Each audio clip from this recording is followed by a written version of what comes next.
I'm shaving, getting ready for work, and my oldest son was 6 years old at the time. He's sitting on the floor next to me watching me shave. And I'm asking him, so what are you going to do today? What are you going to learn today? You know, what are you going to play at recess? And then he says to me, I told Mommy she shouldn't kiss Uncle Stelios on the lips. She should only kiss you on the lips. And she told me to mind my own business. I felt like I had been electrocuted. So I wiped the shaving cream off my face. I went into the bedroom. She was sleeping, and I kicked the bed. And she says, what? Who the fuck is Stelios?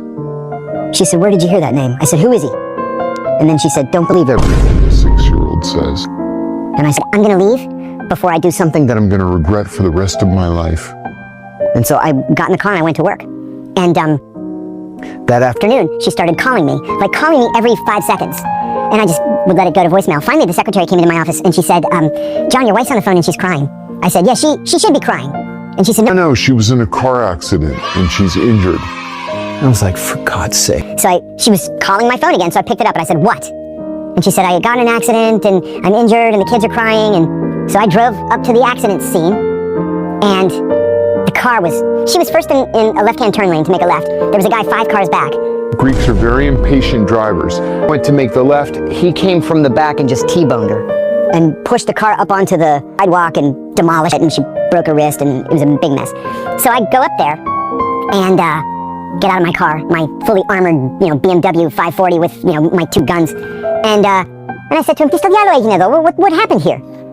And he gets all excited. He says, your wife, She's a whore. I said, my wife is a whore? He was in a coma for quite a while, 3 days. Oh, you had that built up. Any other day, I would have let it go. Yeah. Any other day. Yeah. So I got arrested.